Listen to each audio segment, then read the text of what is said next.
Chapitre 1, le fondement de la confiance. Iris Stark avait bâti sa vie sur deux piliers inébranlables, la famille et la terre. Le ranch de 800 hectares dans le Montana appartenait à la famille Stark depuis 4 générations, hérité de son arrière-grand-père, qu'il avait revendiqué à l'époque des Homesteads. Les collines ondulantes, les forêts denses et les ruisseaux riches en minéraux n'étaient pas seulement la propriété d'Ira. Ils étaient un héritage, un lien de sang et d'os. À 45 ans, Ira possédait la force éprouvée par des décennies de dur labeur. Ses mains étaient calleuses, celles d'un homme qui dressait des poteaux de clôture pendant les tempêtes hivernales et mettait bas ses veaux sous les blizzards nocturnes. Du haut de son 1,90 m, ses yeux gris acier et ses cheveux poivre et sel imposaient le respect sans l'exiger. Sa réputation à Copper Valley était à toute épreuve, juste mais ferme, loyal envers ceux qui la méritaient et impitoyable envers ceux qui le trahissaient. Le ranch, une vaste structure en rondin que son grand-père avait agrandi au fil des ans, se dressait sur une crête dominant la vallée. C'est là qu'Ira avait élevé son fils Johnny avec sa femme Carmen. Convaincu que leur mariage de 17 ans était aussi solide que la montagne qui les abritait, Carmen Stark, mais Hunter, était le genre de femme qui faisait tourner les têtes desquelles entrait au Murphy's dîner sur Main Street. À 42 ans, elle conservait une grande partie de la beauté qui avait attiré l'attention d'Ira lors d'un rodéo de foire de comté, des cheveux auburn qui accrochaient la lumière, des yeux émeraudes et un sourire à même de désarmer le plus snob des fermiers. Carmen semblait la partenaire idéale pour un homme bâtisseur d'empire.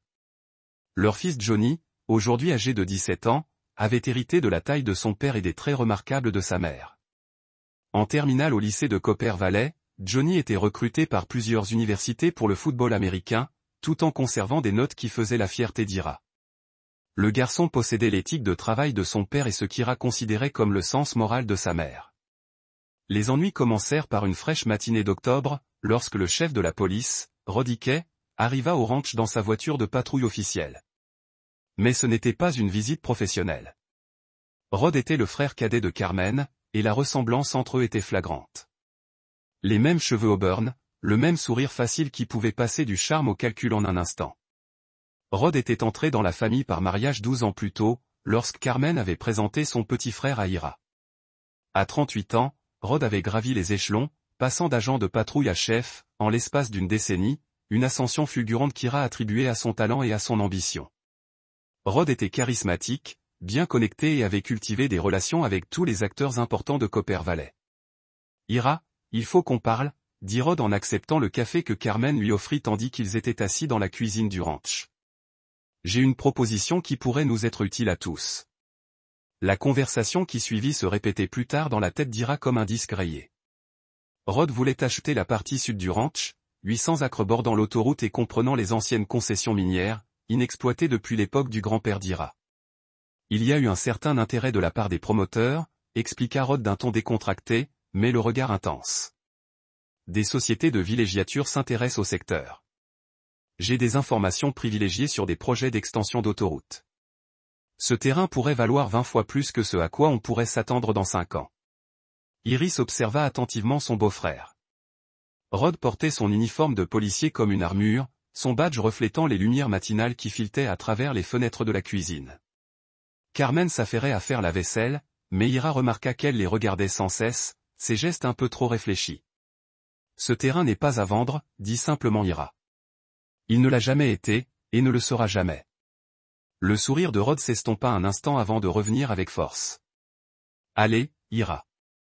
Je parle d'assez d'argent pour que Johnny puisse s'installer confortablement dans la vie. Université, études supérieures, tout ce qu'il veut. Bon sang, assez pour que Carmen et toi puissiez prendre une retraite confortable. J'ai dit, non. Le ton définitif d'Ira fit se détourner Carmen de l'évier. Ira, on devrait peut-être l'écouter. La réponse est non, Carmen. Les yeux gris d'Ira ne quittèrent pas Rod. Cette terre reste dans la famille. Fin de la discussion. La mâchoire de Rod se serra presque imperceptiblement. Tu fais une erreur, beau-frère. Des occasions comme celle-ci ne se présentent pas souvent. Et une terre familiale ne se vend jamais au plus offrant. Après le départ de Rod, Carmen resta inhabituellement silencieuse. Ce soir-là, assise sur la véranda à regarder le soleil se coucher sur les montagnes, elle aborda à nouveau le sujet. Rod veille juste sur nous, dit-elle sans croiser le regard d'Ira. Il sait des choses, des relations que nous n'avons pas. Depuis quand te soucies-tu des relations d'affaires de Rod, demanda Ira en examinant le profil de sa femme dans la lumière déclinante. Je pense juste qu'on devrait envisager toutes nos options pour le bien de Johnny. Ira sentit une vague de froid se former dans sa poitrine, mais il la repoussa. Carmen avait toujours été proche de son frère, parfois trop au goût d'Ira, mais il attribuait cela au fait qu'ils formaient la seule famille l'un pour l'autre après la mort de leurs parents dans un accident de voiture 15 ans plus tôt. Ce qu'Ira ignorait, c'est que depuis 8 mois, sa femme et son beau-frère entretenaient une liaison qui dépassait largement la loyauté familiale. Leur relation avait débuté lors d'un dîner de famille l'hiver précédent, lorsqu'Ira avait été appelée pour soigner un cheval malade. Ce qui avait commencé comme une consolation autour d'un verre s'était transformé en une menace pour tout ce qu'Ira considérait comme sacré. L'intérêt de Rod pour la terre n'était pas non plus purement financier. Il avait été approché par certaines personnes. Des hommes qui ne figuraient sur aucun papier en tête d'entreprise, mais qui avaient des intérêts dans les droits miniers non exploités situés sous la propriété d'Ira. Le genre d'homme qui préférait opérer dans l'ombre et n'acceptait pas un refus avec grâce. Tandis qu'Hiro observait les étoiles se lever dans le ciel du Montana, il songea à l'héritage et à la confiance, à la terre que son arrière-grand-père avait conquise au prix de son sang, et à la famille pour laquelle il était prêt à tout sacrifier. Il ignorait que les deux personnes en qui il avait le plus confiance avaient déjà décidé. Son enquête sur la corruption de la police lui avait coûté un certain optimisme essentiel sur la nature humaine. Soir, messieurs, vous avez dit, en acceptant la bière que Johnny lui a offerte. Je pensais que tu devrais savoir. Rod est mort. Les nouvelles ont frappé les deux stars comme un coup physique, mais pour des raisons différentes de ce à quoi vous vous attendiez. Que s'est-il passé? Demanda Ira. Justice pénitentiaire. 3 détenus l'ont coincé dans la buanderie ce matin. Apparemment, Ward avait contourné ses crimes contre les enfants. Johnny fronça les sourcils. Enfants. Une partie de la corruption de Rod a consisté à se couvrir pour un anneau pédophile en échange de paiement. Lorsque ces informations ont divulgué à la population générale, vous avez haussé les épaules. Eh bien, vous savez ce que les prisonniers pensent des agresseurs d'enfants. Lyra a ressenti un mélange complexe d'émotions. Le soulagement que Rod était enfin mort, déception de ne pas avoir été le seul à le tuer, et un étrange sentiment de fermeture que la justice avait été rendue par le système même que Rod avait tenté de manipuler. Comment vous en pensez-vous? Vous avez demandé, étudiant attentivement la réaction d'Ira. J'ai l'impression que l'univers a un sentiment d'ironie, a répondu Hiro honnêtement. Rod a passé sa carrière à envoyer des innocents en prison. Et à la fin, la prison est ce qui l'a tué. Vous avez hoché la tête lentement. Il y a une certaine justice poétique. Après votre départ, Johnny et Ira se sont assis dans un silence confortable, traitant la nouvelle de la mort de leur ennemi. Aucun des deux hommes n'a ressenti le besoin de célébrer ou de pleurer. La disparition de Rod était simplement un autre chapitre d'une histoire qui était plus grande que n'importe quel individu. Papa, dit finalement Johnny, j'ai pensé à quelque chose. Qu'est-ce que c'est? La terre, le ranch, l'héritage familial. Tout est plus que de la propriété, n'est-ce pas? Ira a regardé son fils, voyant non seulement le jeune homme que Johnny était devenu, mais le patriarche qu'il serait finalement. Le sourire de Johnny a été froid et certain que le passage de la famille a espéré que le SIL aérirait. Dangereux. Être prêt à combattre les monstres lorsqu'ils menacent ceux que vous aimez. Je comprends la différence, papa. Me fais-tu confiance pour le maintenir? Iris a étudié le visage de son fils sous la lumière du porche, voyant l'intelligence, la détermination et le contrôle de l'impitoyabilité qui servirait bien la famille Stark dans les années à venir. Je vous fais confiance pour faire tout ce qui est nécessaire pour protéger cet héritage, a déclaré Ira. Même si cela signifie faire des choix, je ne ferai pas moi-même, faisait la tête de Johnny, comprenant qu'il venait de recevoir la bénédiction de son père pour dépasser même la capacité d'Ira à un pragmatisme impitoyable lorsque les circonstances l'exigeaient. Alors qu'ils étaient assis dans l'obscurité des montagnes, les deux hommes ont compris que la famille Stark était émergée de leur procès par le feu, transformée en quelque chose de plus difficile et plus dangereux qu'auparavant. La trahison de Carmen et la corruption de Rod les avaient forgés dans des instruments de justice qui opéraient au-delà des frontières du droit et de la moralité conventionnelle. La terre resterait entre des mains aux mains pour les générations à venir, protégée par des hommes qui comprenaient que certains héritages valaient la peine d'être tués et méritent d'être morts pour. Au loin, les coyotes s'appelaient à travers la vallée, leur voix portant l'ancienne chanson de prédateurs qui ont survécu en étant plus intelligentes, plus fortes et plus impitoyables que leur proie. Iris Stark sourit, reconnaissant les esprits apparentés dans ces voix sauvages. La famille Stark avait appris à hurler avec les loups, et toute personne assez stupide pour menacer son territoire découvrira exactement ce que cela signifiait. L'héritage du fer avait été passé de père à fils, tempéré par la trahison et durci par la vengeance. Cela perdurerait aussi longtemps qu'il y avait des hommes austères prêts à payer le prix de la protection de ceux qu'ils aimaient. Et dans les montagnes du Montana, où la justice avait toujours été une question de responsabilité personnelle plutôt que de processus juridique, c'était exactement comme il se doit. C'est là que notre histoire touche à sa fin. Qu'ils s'opposaient à leur avenir. Le compte à rebours de la trahison avait commencé. Chapitre 2, la tempête parfaite. 3 semaines après la visite de Rod, Ira remarqua de subtils changements dans sa maison, comme de fines fissures dans les fondations. Carmen était devenue distante, distraite, souvent perdue dans ses pensées lorsqu'elle pensait qu'il ne la regardait pas. Des appels téléphoniques qui s'interrompaient brusquement dès son entrée. Des sorties nocturnes en ville pour faire les courses ou des soirées entre filles avec des amis dont il ne l'avait jamais entendu prononcer le nom auparavant. Johnny, quant à lui, s'épanouissait. Le garçon venait de mener le lycée de Copper Valley au championnat régional, et les recruteurs universitaires campaient pratiquement devant leur porte. Yale et Stanford figuraient parmi les universités qui le courtisaient, et Ira éprouva une immense fierté à voir son fils gérer l'attention avec la même assurance inébranlable qui régnait dans la lignée Stark. « Papa, j'envisage de me spécialiser en agronomie, » dit Johnny un soir au dîner. « Peut-être revenir aider à gérer le ranch après l'université. » La fourchette de Carmen s'arrêta à mi-chemin de sa bouche. « Tu ne veux pas limiter tes options, chérie. Il y a tout un monde au-delà de Copper Valley. »« Ce ranch est notre monde, » répondit Ira en croisant le regard de son fils. « Et il sera là pour toi quand tu seras prêt. » Ce commentaire lui valut un regard noir de Carmen, mais il était trop concentré sur la réaction de Johnny. Le garçon hocha la tête avec la somnolence de quelqu'un qui comprenait le poids de l'héritage. Ce qu'Ira ignorait, c'est que ces mots avaient scellé le destin de son fils aux yeux de Rod et Carmen.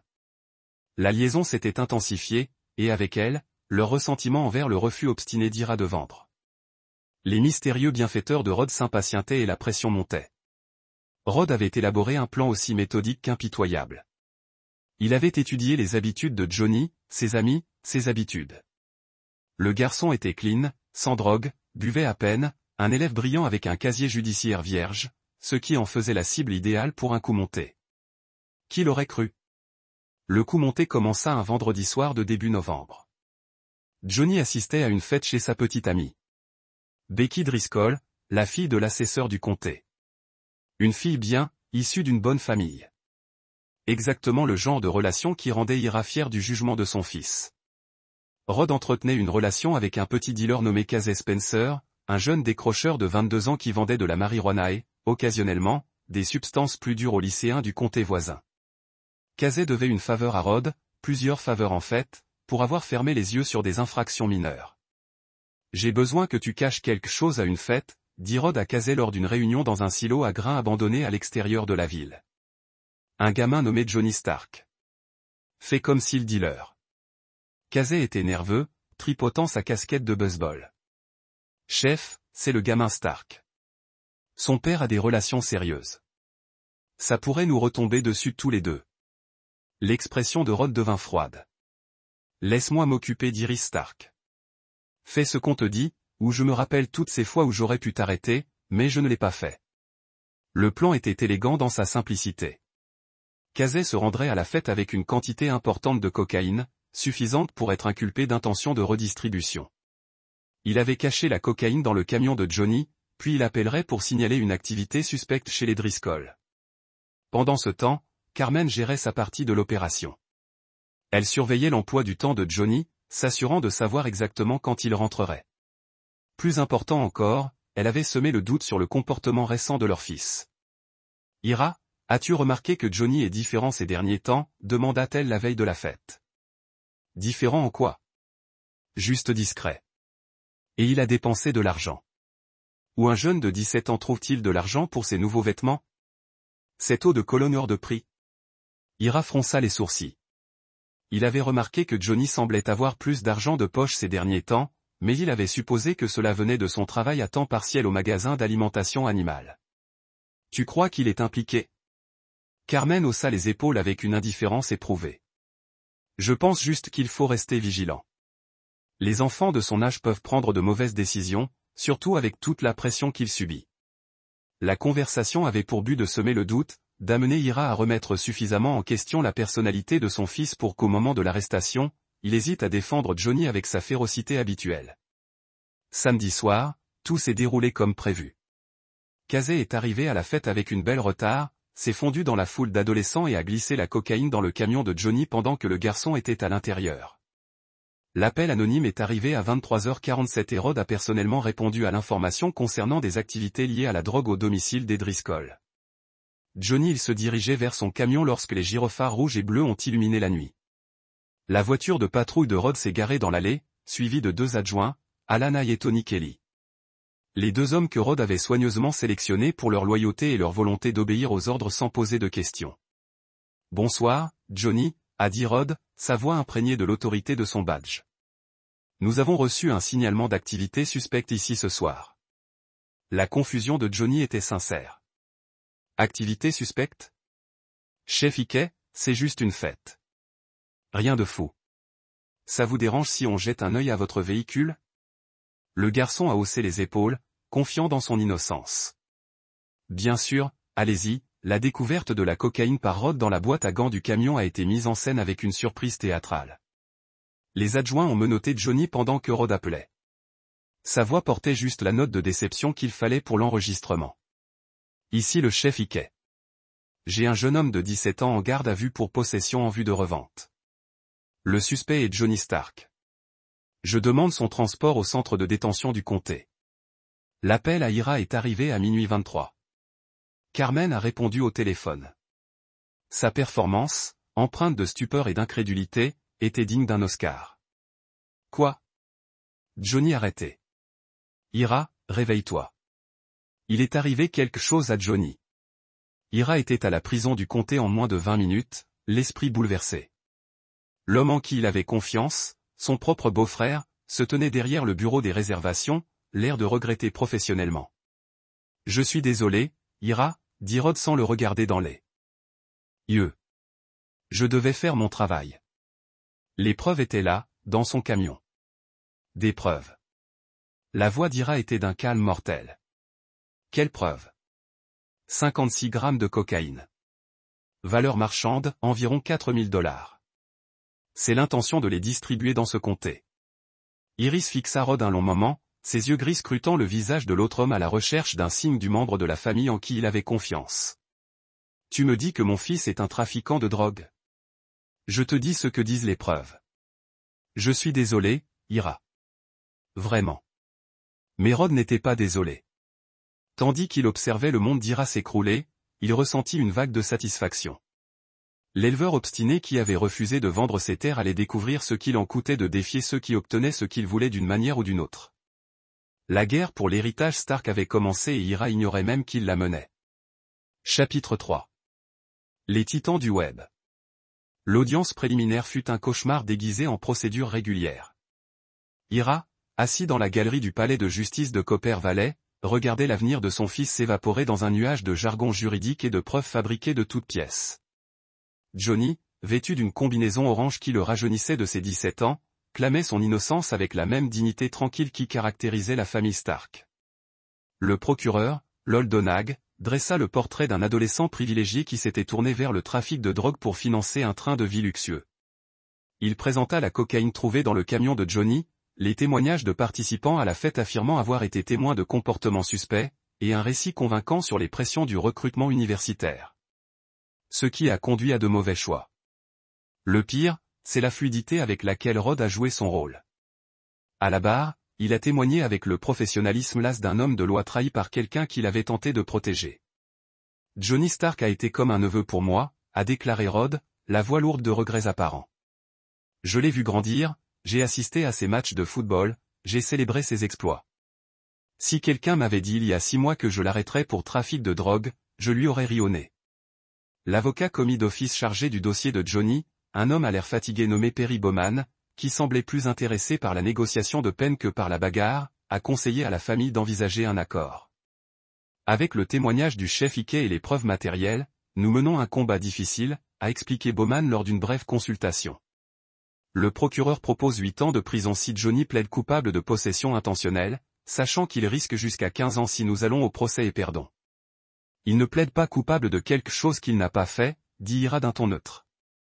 Carmen, inhabituellement silencieuse pendant l'audience, prit enfin la parole. On devrait peut-être y réfléchir, Ira. 8 ans. Il serait encore jeune à sa sortie. Ira se tourna vers sa femme, incrédule.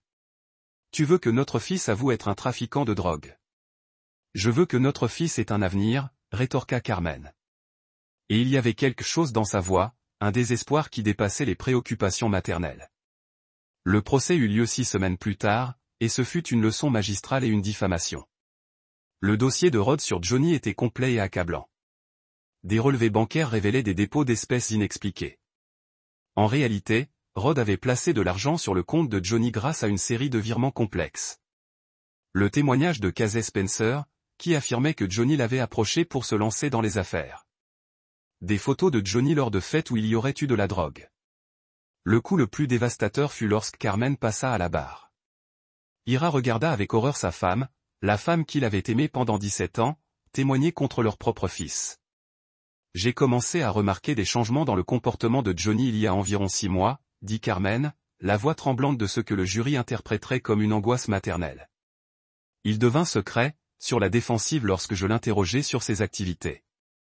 J'ai trouvé de l'argent caché dans sa chambre. Lorsque je l'ai confronté à ce sujet, il a, en colère, il a dit des choses qui m'ont fait réaliser que je ne connaissais pas mon fils aussi bien que je le pensais. Quel genre de choses? A insisté le procureur.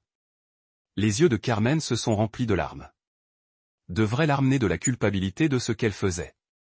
Il a dit que si son père était trop stupide pour saisir les opportunités qui se présentaient, alors quelqu'un dans la famille devait être assez intelligent pour assurer son avenir. C'était un mensonge si habilement monté que même Ira a eu un moment de doute.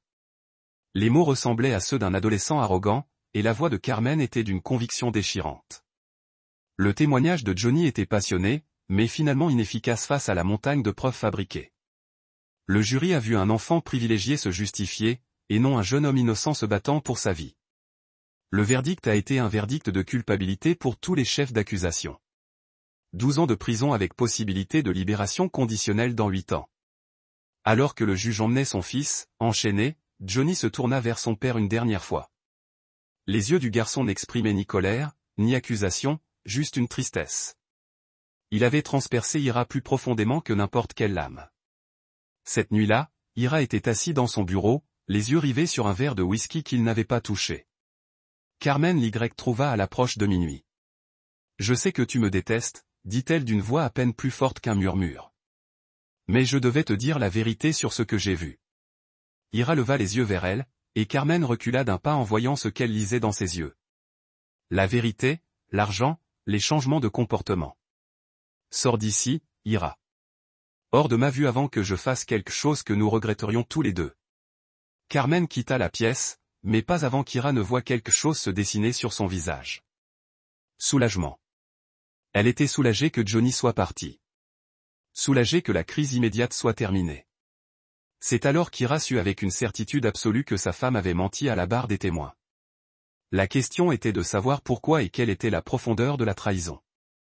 Au cours des semaines suivantes, Ira commença à remarquer des choses qui lui avaient échappé auparavant. Les appels nocturnes de Carmen, qu'elle prétendait être avec son club de lecture. Les nouveaux vêtements qui apparaissaient dans sa garde-robe. La façon dont elle tressaillait lorsqu'il la touchait, comme si ce contact la répugnait physiquement. La vérité. Le frappa de plein fouet, 3 mois après le procès, lorsqu'il aperçut Carmen et Rod ensemble à l'hôtel Morrison, à la périphérie du comté voisin. Ils étaient sur le parking et Rod avait pressé Carmen contre le flanc de sa voiture de patrouille, l'embrassant avec la passion d'amant de longue date. Iris, assise dans son pick-up, regardait les 2 personnes en qui il avait le plus confiance trahir tout ce qui était sacré entre eux. La rage qui l'envahissait était si pure, si absolue, que l'espace d'un instant, il en perdit le souffle.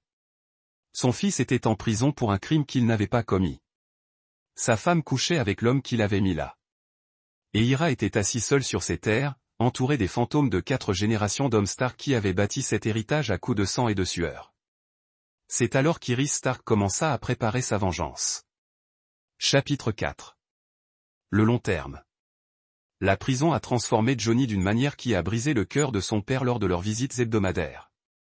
Le garçon qui était entré au pénitencier d'État avec un regard sérieux et une foi inébranlable en la justice en est ressorti plus dur, plus réservé. Dès sa 2e année en prison, Johnny avait développé le regard infini de quelqu'un qui a appris à dormir d'un œil. La cour d'appel nous a encore déboutés.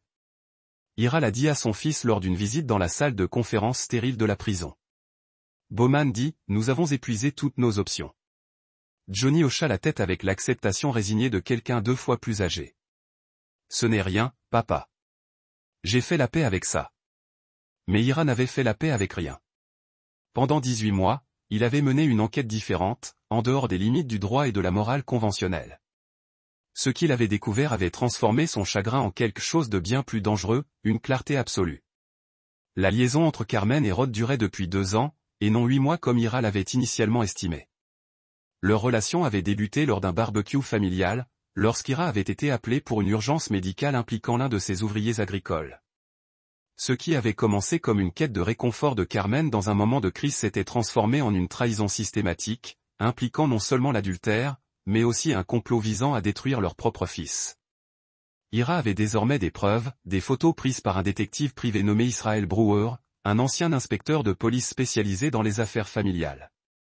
Des relevés bancaires attestant des flux financiers entre Rod et Casey Spencer. Des relevés téléphoniques révélant des centaines d'appels entre Carmen et Rod dans les mois précédant l'arrestation de Johnny. Mais la preuve la plus accablante provenait d'une source inattendue, Casey Spencer lui-même. Le jeune homme qui avait caché la drogue dans le camion de Johnny avait développé une grave dépendance à la cocaïne, financée par l'argent que Rod lui avait versé pour son témoignage. Lorsque le fournisseur de Casey avait été arrêté lors d'une opération d'infiltration de la DEA, il s'était retrouvé en détention fédérale, risquant 25 ans de prison pour trafic d'êtres humains. C'est alors que Casey Spencer avait décidé d'échanger des informations contre une réduction de peine. Je peux vous donner un chef de police, avait dit Casey aux procureurs fédéraux. Un flic ripou qui m'a payé pour piéger un enfant innocent. J'ai des dossiers, des dates, tout. L'enquête fédérale sur Rod Hickey était menée dans le plus grand secret. Mais Ira avait cultivé une relation avec l'un des agents impliqués, un certain Jérémy. Toi qui avais grandi dans un ranch semblable à Ira, et qui comprenait l'importance de la justice pour un fils injustement emprisonné.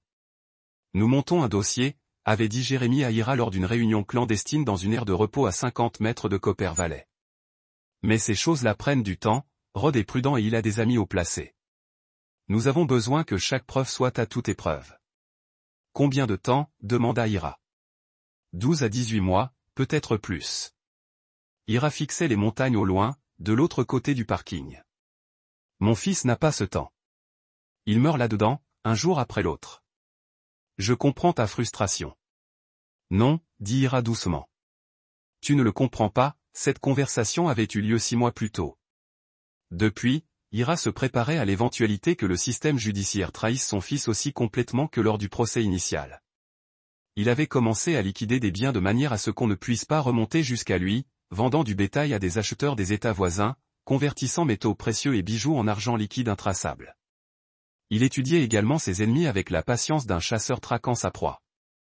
Rod Hickey vivait seul dans une modeste maison à la périphérie de Copper Valley, même s'il passait la plupart de ses nuits à l'hôtel Morrison avec Carmen. Ses habitudes étaient prévisibles. Un café au Murphy's dînait tous les matins à 7 heures, un déjeuner à la même table dans un coin du fond. Il empruntait les mêmes itinéraires, s'arrêtait aux mêmes endroits, vivait une vie confortable qui faisait de lui une cible facile pour quelqu'un de patient et d'organisé. Carmen avait quitté le ranch 3 mois après la condamnation de Johnny, prétextant avoir besoin d'espace pour digérer tout ce qui s'était passé. Elle avait pris un appartement au-dessus de la banque sur Main Street. Mais Ira savait qu'elle vivait en réalité avec Rod à l'hôtel. L'appartement n'était qu'un accessoire dans leur complexe théâtre de tromperie. Ce que ni Rod ni Carmen ne savaient, c'est qu'Ira avait séjourné dans les 2 endroits. L'hôtel de Morrison avait été construit dans les années 1920 et sa sécurité était quasi inexistante. L'appartement au-dessus de la banque était encore plus simple. Carmen avait donné une clé à Ira pendant leur mariage, et il en avait fait faire des copies avant qu'elle ne change les serrures. Il avait installé du matériel de surveillance dans les 2 endroits, des caméras pas plus grandes que des boutons de chemise, des enregistreurs capables de capter les conversations à travers les murs. Pendant des mois, il avait documenté leurs relations, leurs projets, leur absence totale de remords pour ce qu'ils avaient fait à Johnny. Les enregistrements étaient particulièrement révélateurs. « Combien de temps encore allons-nous devoir continuer comme ça ?» avait demandé Carmen à Rod lors d'une conversation nocturne à l'hôtel, vivant chacun de son côté, faisant semblant de ne pas être ensemble jusqu'à ce que la tension retombe. Rod avait répondu. « Et tant que nous n'aurons pas trouvé quoi faire avec Ira, il ne va pas se laisser faire. Peut-être si on lui donnait une partie de l'argent de la vente foncière. » Il n'y a plus de vente foncière, Carmen. Plus maintenant. Mais. Contact ont cherché d'autres opportunités après le refus d'Ira de vendre. Nous sommes dans cette situation à cause de son orgueil obstiné. Alors, que faire? La réponse de Rod avait glacé Ira jusqu'aux os. On attend qu'il ait un accident. L'élevage est un métier dangereux. Les accidents arrivent tout le temps.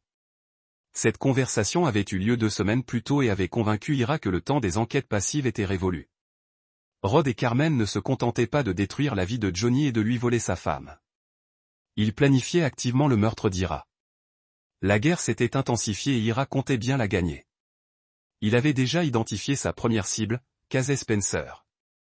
Le jeune homme purgeait actuellement sa peine réduite dans un établissement fédéral à sécurité minimale du Wyoming, mais sa libération était prévue dans 6 mois. Casey était le maillon faible du complot de Rod, la seule personne dont le témoignage pouvait tout démêler. Ira avait cultivé des relations avec certaines personnes. Des hommes qui opéraient dans l'ombre du système carcéral et qui pouvaient arranger les choses pour certains détenus. Le genre d'homme que son arrière-grand-père avait connu à l'époque des Homestead, où la justice était souvent une question de responsabilité personnelle plutôt que de procédure légale. Le plan était élégant dans sa simplicité.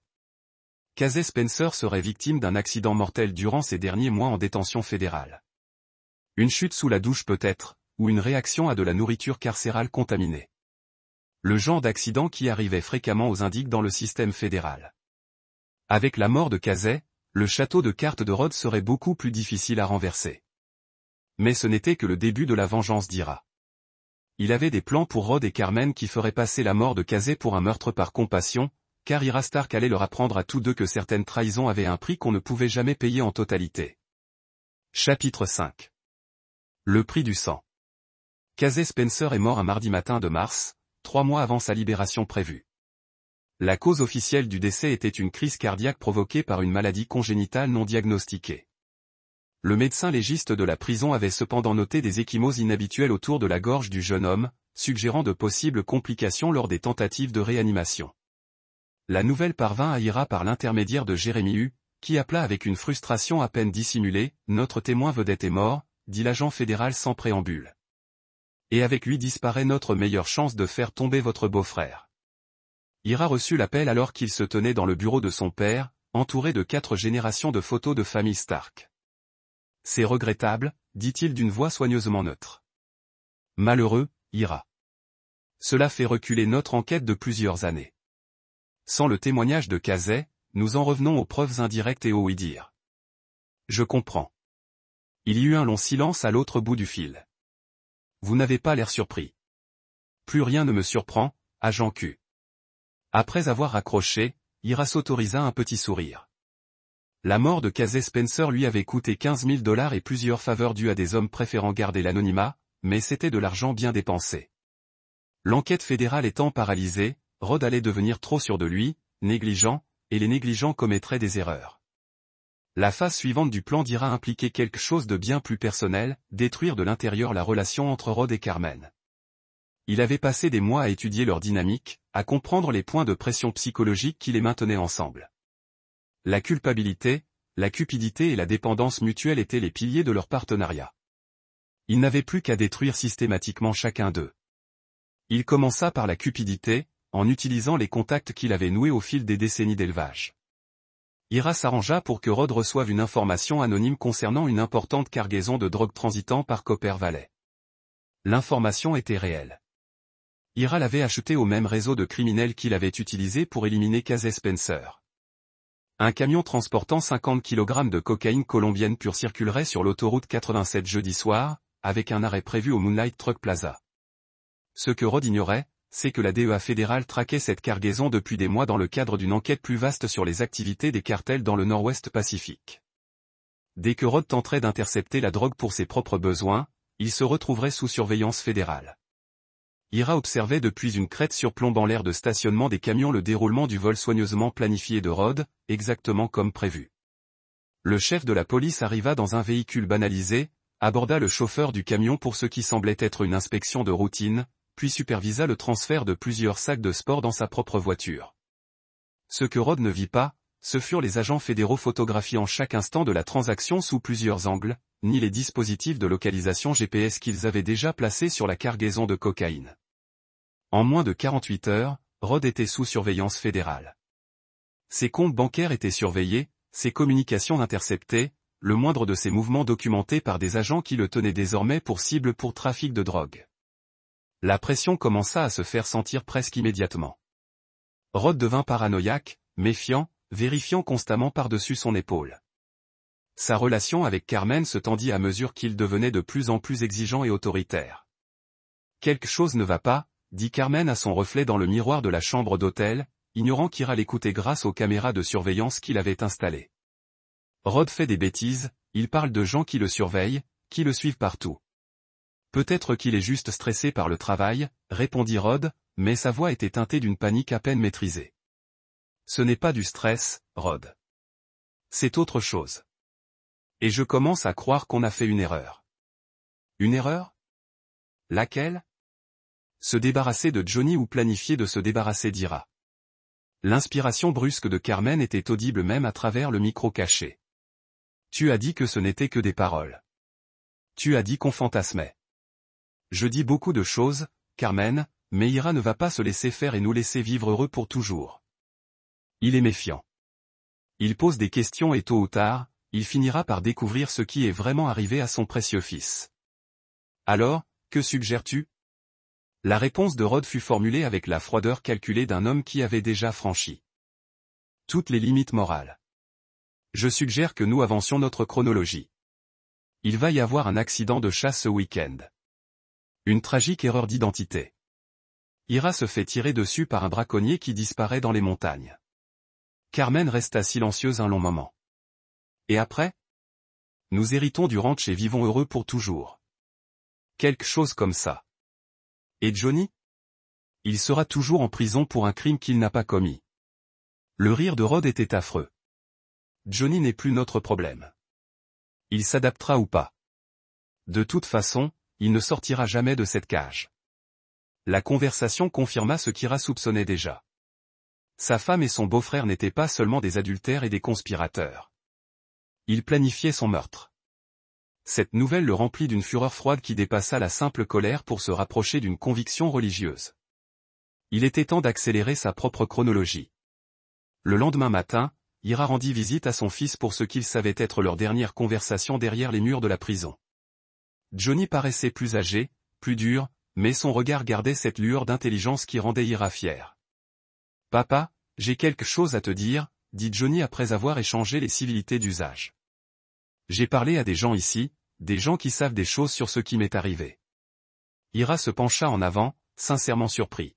« Quel genre de choses ? » Il y a un certain Julio Hernandez qui purge une peine pour vol à main armée. Il trafiquait de la drogue dans le comté voisin d'une autre. Il dit connaître Casey Spencer, celui qui a témoigné contre moi. Et Johnny n'entendit plus qu'un murmure. Julio dit que Casey se vantait d'avoir été payé pour piéger quelqu'un. Il disait qu'un chef de police lui avait donné $5000 pour qu'il cache de la drogue à un gosse de riche et témoigne au tribunal. Ira sentit son cœur s'accélérer. Casey a-t-il mentionné des noms? Pas directement, mais Julio a une bonne mémoire des détails. Casey a dit que le policier couchait avec la mère du gosse et qu'il voulait se débarrasser du fils pour pouvoir lui voler son héritage. C'était une justification, mais une justification qui ne verrait jamais le jour au tribunal. Casey était mort. Julio était un criminel condamné dont le témoignage serait rejeté, et le système judiciaire avait déjà trahi Johnny une fois. Fils, dit Ira prudemment. Je veux que tu saches que quoi qu'il arrive, je n'ai jamais arrêté. Je croyais en ton innocence. Et je n'ai jamais cessé de travailler pour le prouver. Johnny hocha la tête, comprenant quelque chose dans le ton de son père qui allait au-delà des mots. Je sais, papa, et je veux que tu saches que quoi que tu fasses, je comprends. Cette déclaration flottait entre eux comme une bénédiction et un adieu. Ira tendit la main par-dessus la table et serra celle de son fils, sentant les callosités formées par le travail en prison. Ton grand-père disait toujours que justice et loi sont deux choses différentes. Iris disait que parfois, un homme doit choisir entre les deux. Qu'a-t-il choisi? Le sourire d'Ira était froid comme l'eau de roche. La justice à chaque fois. Alors qu'il rentrait de prison, le téléphone d'Ira sonna. L'afficheur indiquait le numéro de Jérémy. Nous le tenons, dit l'agent fédéral sans préambule. Roddick risque une peine de 25 ans à perpétuité pour trafic d'êtres humains. Nous allons l'arrêter demain matin. C'est une bonne nouvelle, répondit Ira. Bien que sa voix ne trahisse aucune satisfaction. Il y a plus. Nous avons trouvé des preuves le reliant à au moins 3 personnes. D'autres escroqueries ces 5 dernières années. Ce type a utilisé son badge pour détruire des vies pour de l'argent. Et l'affaire de mon fils? C'est là que ça se complique. Avec la mort de Casey Spencer et l'absence d'autres témoins, on ne peut toujours pas prouver que Johnny a été victime d'un coup monté. L'arrestation de Rod pourrait créer suffisamment de doutes pour justifier un appel, mais probablement pas. Probablement pas. Je suis désolé, Ira. Ira raccrocha et se gara sur le bord de l'autoroute. Au loin, il apercevait son ranch, la terre que sa famille avait réclamée et conservée au prix de son sang. Demain, Roddick serait arrêté et sa conspiration commencerait à se défaire. Mais Johnny serait toujours en prison, et Carmen serait toujours libre d'hériter de tout ce qu'Ira avait construit s'il lui arrivait quelque chose. C'était inacceptable. L'heure était venue pour la phase finale de sa vengeance. Celle qui l'obligerait à franchir des limites infranchissables. Iris Stark allait devenir l'homme que son arrière-grand-père avait été à l'époque de Homestead. Juge, jury et bourreau. Tout en un. Le jugement approchait, et lorsqu'il surviendrait, il n'y aurait aucune pitié pour ceux qui avaient trahi son sang. Chapitre 6. Le chasseur devient la proie. L'arrestation de Roddick a provoqué une onde de choc à Copper Valley, enregistrée sur tous les sismographes sociaux du comté. Les chefs d'accusation étaient, trafic fédéral et dévastateur, complot, abus de pouvoir sous couvert d'autorité et racket. La perquisition du FBI à son domicile et à son bureau a révélé des preuves de corruption remontant à des années. Preuves falsifiées, rapports falsifiés, intimidation de témoins. Mais ce qui terrifiait le plus Rod, ce n'étaient pas les accusations fédérales. C'était la certitude croissante qu'Iris Stark orchestrait sa chute avec une précision chirurgicale. La prise de conscience était survenue lors de son interrogatoire par des agents fédéraux, lorsqu'il lui avait présenté les images de surveillance de son vol de drogue au dépôt de camion. Les angles de caméra étaient trop parfaits, le timing trop opportun. Quelqu'un savait exactement où et quand être là pour documenter son crime. On m'a piégé, a dit Rod à son avocat. Une femme élégante nommée Lizzie Valentine, spécialisée dans défense de flics corrompus. Tout ça était un piège. Monté par qui? Demanda Valentine en examinant les dossiers de preuves éparpillés sur la table de conférence de la prison. Iris Stark, mon beau-frère. Il est au courant pour moi et Carmen sait que j'ai piégé son fils. Il a tout planifié. Valentine parut sceptique. Vous parlez d'un éleveur, pas d'un cerveau criminel.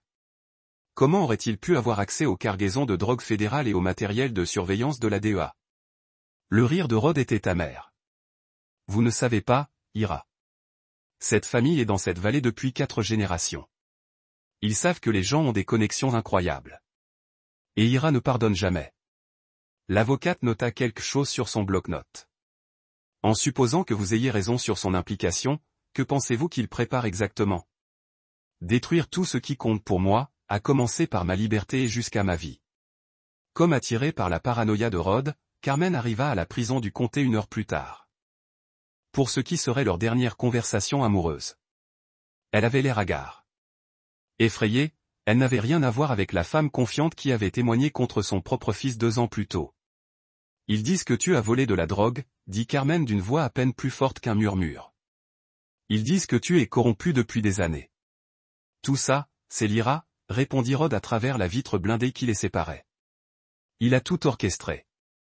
La livraison de drogue, la surveillance, tout. Le visage de Carmen pâlit. Comment pouvait-il savoir pour la drogue? Comment pouvait-il arranger les choses? De la même manière qu'il avait toujours eu une longueur d'avance sur nous. Il observait, écoutait, planifiait, et maintenant il passe à l'action. Que allons-nous faire? Rod se pencha en avant, la voix pressante. Tu dois disparaître ce soir. Prends tout l'argent que tu as et va le plus loin possible de Copper Valley. Je ne peux pas disparaître comme ça. J'ai une vie ici, un travail. Tu as une cible dans le dos. La voix de Rod se brisa de désespoir. Ira ne va pas s'arrêter là. Tu as trahi son fils. Carmen, tu crois qu'il va laisser passer ça? Les mains de Carmen tremblaient lorsqu'elle les pressa contre la vitre. Peut-être que si je lui parlais, je lui expliquerais. Lui expliquerais quoi? Que tu couches avec l'homme qui a détruit la vie de Johnny? Que tu as menti à la barre pour envoyer ton propre fils en prison. Aucune explication ne te sauvera. La conversation s'est terminée sur Carmen en larmes et Rod a été ramené dans sa cellule où il a passé la nuit à fixer le plafond, se demandant si Ira Stark était assez patient pour laisser le système judiciaire le détruire ou si quelque chose de plus urgent se préparait. Pendant ce temps, de l'autre côté de la ville, Ira mettait la dernière main à un plan qui ferait passer les ennuis fédéraux de Rod pour un désagrément mineur. Il avait passé des semaines à étudier les protocoles de sécurité de la prison, les horaires des gardiens et les routines des détenus. Rod était placé en détention préventive, ce qui signifiait qu'il était isolé de la population carcérale générale, mais aussi plus prévisible dans ses mouvements. Tous les mardis et jeudis, il avait droit à une heure d'exercice dans une petite cour extérieure entourée de murs de 6 mètres de haut surmontés de barbelés. La cour était surveillée par 2 gardiens et une seule caméra de sécurité fixée au muret, mais la caméra avait un angle mort. Une petite section près de l'angle nord-ouest où l'angle ne permettait pas de capturer l'activité près du mur. Ira avait identifié cette vulnérabilité lors de ses reconnaissances minutieuses menées au cours de multiples visites pour voir Johnny à la prison. La prison du comté et le pénitencier d'État partageaient des prestataires de sécurité, et Ira avait noué des relations avec des hommes qui comprenaient que la loyauté pouvait s'acheter à bon prix. Le plan était élégant et intraçable. Pendant l'exercice de Rod le jeudi, un petit drone larguerait un colis dans l'angle mort de la cour.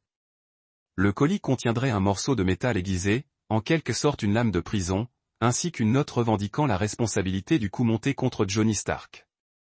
Lorsque le corps de Rod fut découvert, il sembla qu'un membre du réseau de soutien de Johnny avait réussi à introduire une arme en prison pour se venger. L'enquête se concentrerait sur les failles de sécurité de la prison et les réseaux de contrebande de détenus, et non sur un père en deuil aux alibis apparemment solides. Mais mercredi soir, une complication inattendue survint. Ira reçut un appel de Jeremy Hu, l'agent fédéral qui enquêtait sur la corruption de Rod. « Il faut qu'on parle, disiez-vous. Ce soir, il s'agit de votre femme. » Ils se sont rencontrés au même relais routier où ils avaient eu leur précédente conversation clandestine, mais cette fois, votre attitude était totalement différente. Fini l'agent compatissant qui comprenait la douleur d'un père. À sa place, un enquêteur fédéral avait établi des liens très troublants. Carmen a parlé, avez-vous dit sans préambule. Elle a peur. Elle cherche un marché. Elle dit avoir des informations sur d'autres crimes commis par Rod, sur d'autres personnes qu'il a piégées. Ira a gardé une expression neutre. C'est une bonne nouvelle pour l'appel de Johnny. Peut-être. Mais voici le plus intéressant. Elle affirme aussi que quelqu'un la traque, la suit, prend des photos. Elle pense que c'est vous. Carmen a été très stressée ces derniers temps. Vous avez sorti un dossier en papier craft et l'avez glissé sur la table.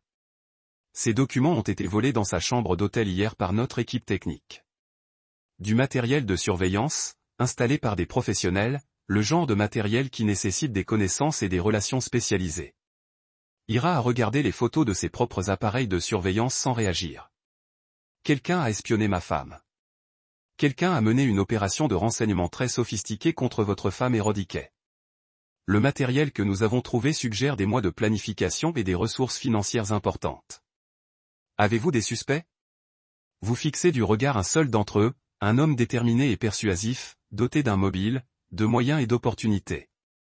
Un homme qui pourrait préparer quelque chose qui dépasse les limites de la justice. Les 2 hommes restèrent assis en silence pendant plusieurs minutes, chacun comprenant parfaitement ce qui n'était pas dit. Agent Ira finit par dire, « Que me demandez-vous exactement? Je vous demande de ne pas faire ce que vous avez prévu. Laissez le système fonctionner. Rod s'en va pour des décennies. Carmen va témoigner contre lui, ce qui signifie qu'elle sera sous protection fédérale, mais aussi surveillée par le gouvernement fédéral pour le restant de ses jours. Vous avez déjà gagné, sourit Ira. Et il y avait quelque chose dans cette expression qui me fit inconsciemment tendre la main vers son arme de service. « Vraiment ?» demanda Ira. « Mon fils est toujours en prison pour un crime qu'il n'a pas commis. Ma femme est toujours libre après avoir commis un parjure qui a détruit la vie d'un garçon innocent. Rod est accusé de trafic de drogue, et non d'être lié au coup monté contre Johnny.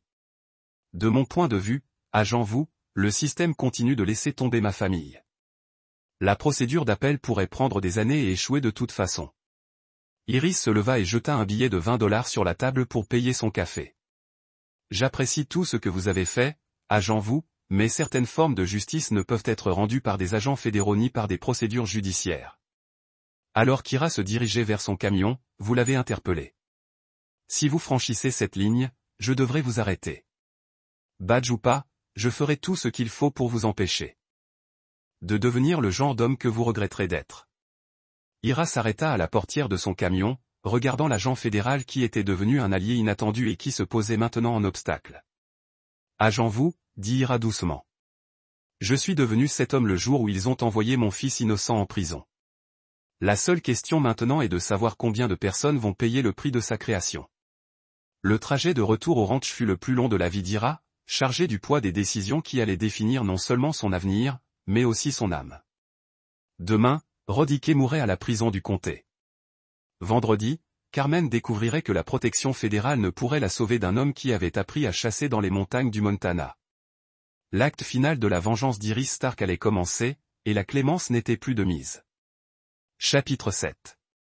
Le jugement commence.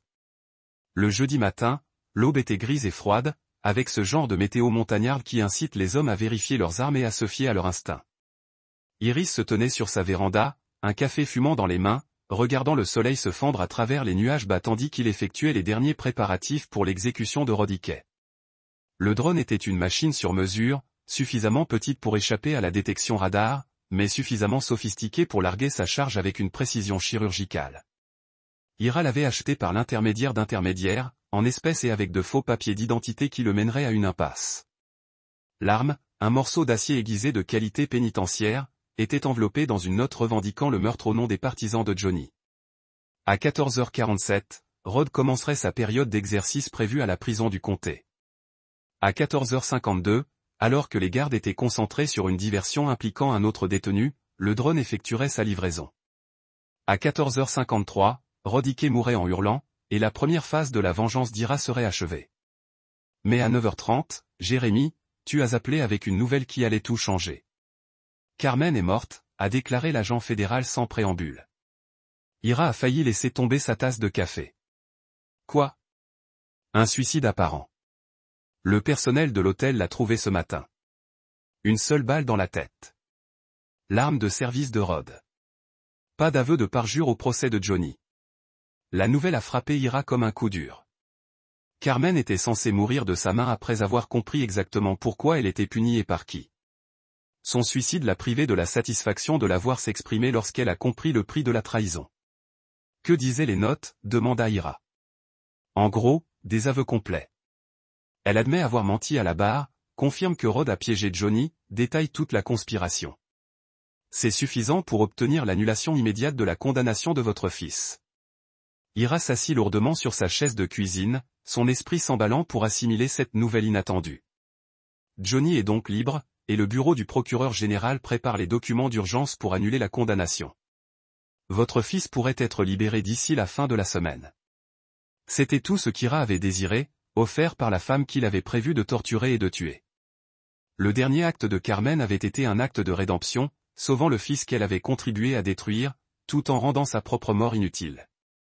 Mais Rod était toujours en vie, respirant toujours impuni pour ce qu'il avait fait à Johnny. Agent Q, dit Ira prudemment. Je tiens à vous remercier pour tout ce que vous avez fait pour ma famille. Ne me remerciez pas encore. Il y a plus.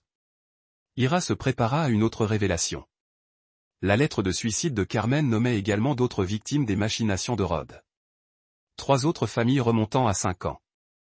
Dans tous les cas, Rod avait fabriqué des preuves ou obtenu des témoignages sous la contrainte pour faire condamner des innocents. L'ampleur de la corruption de Rod était stupéfiante, mais elle offrait aussi à Ira une opportunité inattendue. Si d'autres familles avaient subi la même injustice que les Stark, alors la mort de Rod aurait pu être attribuée à n'importe quel proche endeuillé en quête de vengeance. Quand cette information sera-t-elle rendue publique, demanda Ira. Probablement ce soir. Le FBI se coordonne avec les médias locaux pour assurer une couverture maximale. Et Rod, toujours en détention, toujours sous le coup de poursuites fédérales, mais il est maintenant également sous le coup de poursuites supplémentaires au niveau de l'État pour complot, parjure et violation des droits civiques. Il ne sortira jamais, Ira. Jamais. Cela aurait dû suffire. Rod passerait le reste de sa vie en prison fédérale, entouré d'hommes qui vouaient une haine particulière aux flics corrompus.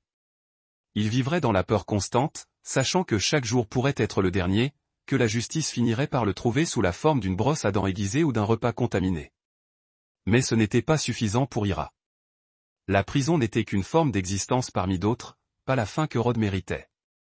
L'homme qui avait ruiné la jeunesse de Johnny et volé 2 ans de sa vie méritait une fin plus immédiate, plus personnelle.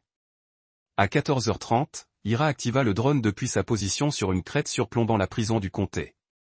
Le petit appareil s'éleva silencieusement dans le ciel gris, ses moteurs électriques à peine audibles par-dessus le vent.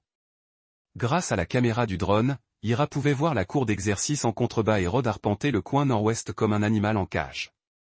Les gardes étaient positionnés exactement comme Ira l'avait prédit. La caméra de sécurité était pointée loin de la zone de largage. Tout était parfait pour un meurtre de précision, attribué à l'activité d'un gang ou à la vengeance des familles d'autres victimes. Mais tandis qu'Ira guidait le drone vers sa cible, il ressentit une sensation inattendue. Le doute. Johnny allait être libre. La vérité sur son innocence serait révélée publiquement dans quelques heures. Carmen était déjà morte, ayant choisi sa propre punition plutôt que la sienne. Rod passerait le reste de sa vie en cage, comme il l'avait prévu pour Johnny. La vengeance qui consumait Ira depuis 2 ans était pratiquement accomplie. Il ne restait plus qu'à tuer Rod, et ce serait un meurtre, pas la justice. Pour la première fois depuis le début de sa campagne de vengeance, Ira hésita. Dans cet instant d'hésitation, Rod leva les yeux au ciel comme s'il sentait la présence du drone. Malgré la résolution limitée de la caméra, Ira pouvait lire la peur dans les yeux de son beau-frère, la paranoïa désespérée d'un homme qui savait que la mort approchait, mais ignorait quand ni comment. Rod leva la main, pointa le drone et cria quelque chose aux gardes. Le chaos s'installa dans la cour d'exercice. Les gardes se précipitèrent vers Rod, scrutant le ciel à la recherche de menaces. Les alarmes se mirent à sonner. La prison fut immédiatement bouclée. Ira avait 2 choix, terminer la mission et lâcher l'arme, rendant la mort de Rod certaine, ou s'en remettre à la justice et laisser le système judiciaire rendre sa propre justice. Pendant un long moment, le drone resta immobile au-dessus de la cour, tandis qu'Ira se débattait avec la décision qui définirait l'homme qu'il choisirait de devenir. Puis il fit son choix. Le drone monta rapidement, disparaissant dans les nuages tandis que les gardes s'efforçaient de suivre sa trajectoire. Quelques minutes plus tard, il était de retour sur la crête où Ira l'attendait, l'arme toujours attachée à son mécanisme de charge utile. Rod Ike vivrait assez longtemps pour être jugé, passerait des décennies en prison fédérale, se réveillerait chaque matin en sachant que sa propre corruption avait détruit tout ce qu'il avait bâti. Mais il survivrait. Ira rentra chez lui alors que les premiers reportages diffusaient les aveux de Carmen. Le soir, Johnny serait blanchi. Le week-end prochain, son fils serait libre. La vengeance était complète, infligée non par la main d'Ira, mais par le poids de la vérité et les conséquences de la trahison. Parfois, Ira comprenait que la meilleure justice consistait simplement à laisser les gens assumer pleinement les conséquences de leurs propres choix. Rod Ike passerait le reste de sa vie en cage, conscient d'avoir tout perdu pour n'avoir pu résister à la tentation de détruire une famille innocente. Cette connaissance, décida Ira, était une punition suffisante. Chapitre 8. Le retour du fils prodigue. Johnny Stark sortit du pénitencier d'État un vendredi matin d'avril. Ne portant rien d'autre qu'un carton contenant ses effets personnels et portant les mêmes vêtements que ceux avec lesquels il avait été arrêté 2 ans et demi plus tôt. Le garçon entré en prison à 17 ans en ressortit sous les traits d'un jeune homme de 20 ans. Plus dur et plus autonome, mais avec un regard empreint de cette intelligence inébranlable qui rendait son père fier. Hiro attendait sur le parking, adossé à son camion, lorsque Johnny émergea de la forteresse de béton qui lui avait volé sa jeunesse. Les retrouvailles furent silencieuses, marquées par une longue étreinte qui exprimait tout ce qu'ils avaient enduré et tout ce qu'ils avaient perdu. « Tu es prêt à rentrer » demanda Ira. Johnny hocha la tête, mais son expression était confuse. La maison me semble un concept étranger en ce moment. Le trajet de retour vers Copper Valley se déroula presque silencieusement, les deux hommes réalisant l'ampleur du changement. Carmen était morte, enterrée dans le petit cimetière surplombant la vallée après des funérailles peu fréquentées auxquelles ni Ira ni Johnny n'avaient assisté. Rod était en détention fédérale en attente de son procès. Sa vie et sa carrière avaient été détruites par la révélation de sa corruption systématique. L'attention médiatique avait été intense, mais finalement favorable à la famille Stark. Johnny était présenté comme une victime tragique de la corruption policière, tandis qu'Ira était dépeint comme un père inébranlable qui n'avait jamais perdu foi en l'innocence de son fils. La véritable portée de l'enquête et des préparatifs d'Ira restait cachée, connue uniquement de Jérémy Hu, qui avait choisi de rédiger son rapport final sans mentionner ses soupçons sur les activités extrascolaires d'Ira. « Papa » dit Johnny alors qu'ils atteignaient la crête surplombant le ranch. « Il faut que tu saches quelque chose. Je ne suis plus la même personne qu'au moment où ils m'ont emmené. » Ira jeta un coup d'œil à son fils, remarquant la façon dont les mains de Johnny restaient détendues mais prêtes. La façon dont ses yeux scrutaient constamment les alentours à la recherche de menaces potentielles. La prison avait appris au garçon la vigilance et des techniques de survie qui lui seraient utiles dans le monde au-delà des barreaux. « Moi non plus » répondit Ira avec honnêteté. Le ranch semblait caverneux, seuls deux d'entre eux évoluant dans des pièces qui avaient autrefois abrité une famille.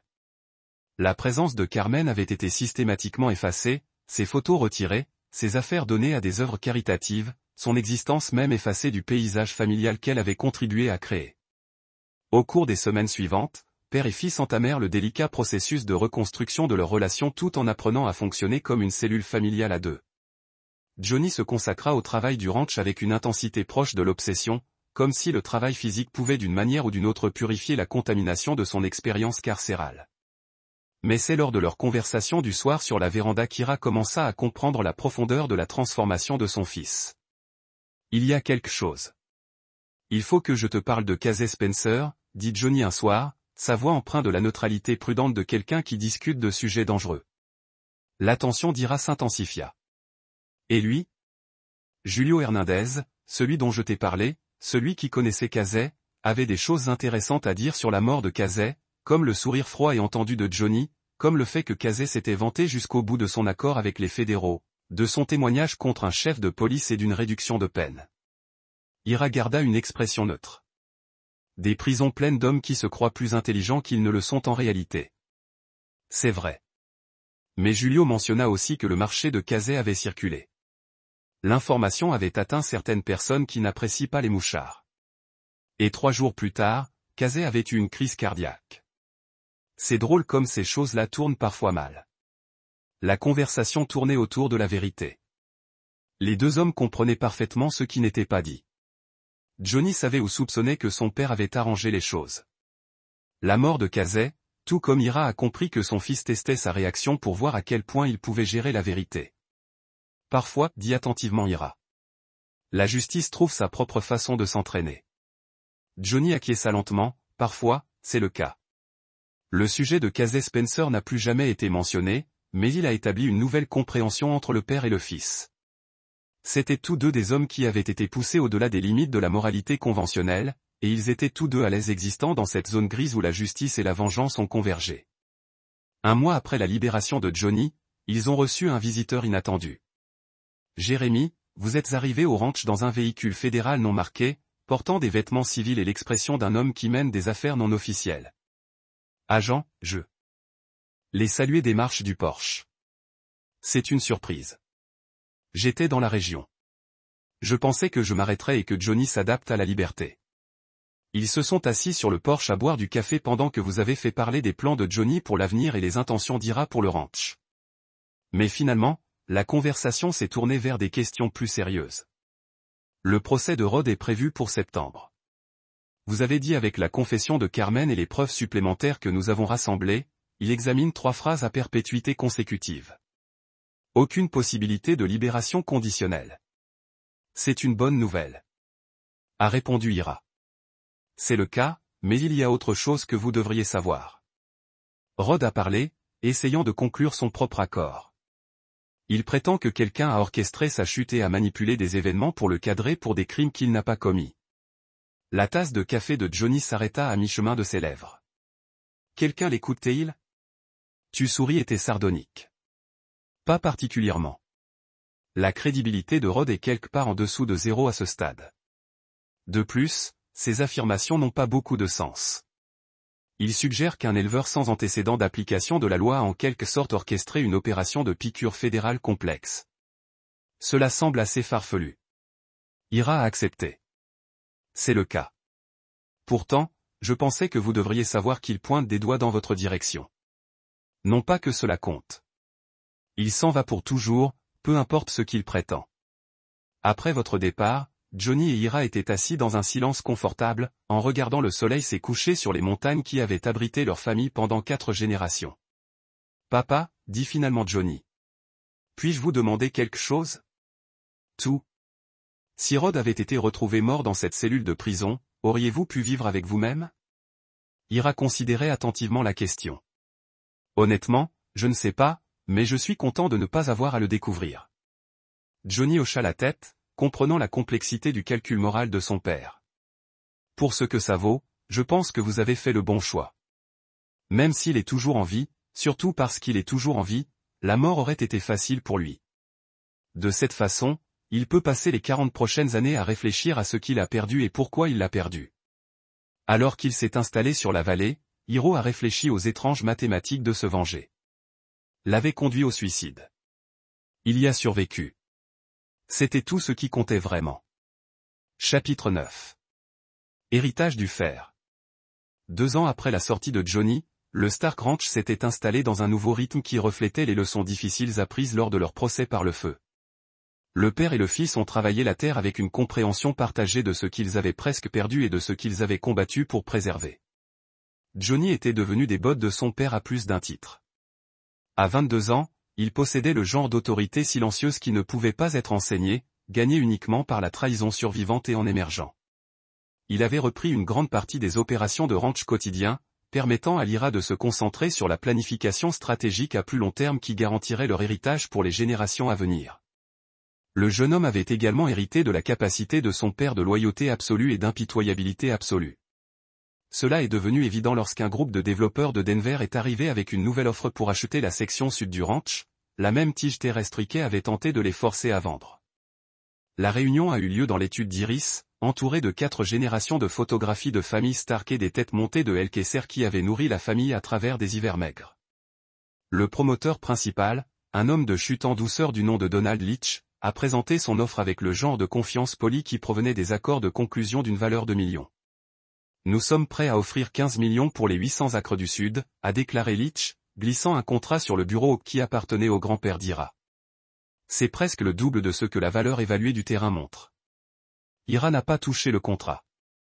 Le terrain n'est pas à vendre. Monsieur Stark, avec respect, il s'agit d'une opportunité extraordinaire. L'expansion de l'autoroute proposée va rendre cette propriété incroyablement précieuse. Nous vous offrons la possibilité de profiter avant que le marché ne soit saturé. Johnny, qui s'était tenu silencieusement près de la fenêtre, se tourna pour affronter les développeurs. Mon père a dit, le terrain n'est pas à vendre. Dans la famille Stark, c'est la fin de la conversation. Le sourire de Leach s'étendit. Peut-être ne comprenez pas les réalités économiques. Peut-être que vous ne comprenez pas les réalités culturelles, l'interrompit Johnny, sa voix portant la même autorité basée sur l'acier qui avait rendu son père légendaire à Copper Valley. Cette terre est dans notre famille depuis 4 générations. Nous avons enterré nos morts dans son sol et nourri nos enfants de sa récolte. Vous pourriez offrir 100 millions de dollars et la réponse serait toujours non. Les développeurs sont partis les mains vides, mais pas avant que Leach ne fasse un commentaire de séparation qui a révélé sa vraie nature. Il serait regrettable que votre famille soit confrontée à d'autres problèmes juridiques. Parfois, les projets de développement nécessitent de vastes études d'impact environnemental qui peuvent découvrir des irrégularités dans les pratiques d'utilisation des terres. La menace était subtile mais indubitable. Ira et Johnny ont échangé un regard qui a communiqué des volumes sur leur volonté partagée de défendre ce qui était le leur. Ce soir-là, ils se sont assis sur le porche en discutant de la rencontre et de ses implications. Ils seront de retour, a déclaré Johnny, nettoyant le fusil de chasse qu'il maintenait. Et la prochaine fois, ils ne le demanderont pas poliment. Probablement pas, Ira a accepté. Des hommes comme ça ne comprennent pas le mot non jusqu'à ce que quelqu'un leur apprenne ce que cela signifie. Comment voulez-vous le gérer? Ira a souri à l'hypothèse de son fils selon laquelle une résistance violente était une option viable. Johnny avait appris plus que des travaux de ranch pendant son séjour en prison. Il a appris que parfois le monde exigeait des hommes disposés à utiliser la force pour protéger ce qui comptait. Nous traverserons ce pont lorsque nous y arriverons, a déclaré Iris. Mais il est bon de savoir que vous êtes prêt à le traverser avec moi. La conversation a été interrompue par l'arrivée de Jeremy Hu, qui avait maintenu une relation informelle avec la famille Stark depuis la condamnation de Rod. L'agent fédéral avait l'air plus âgé, las, comme si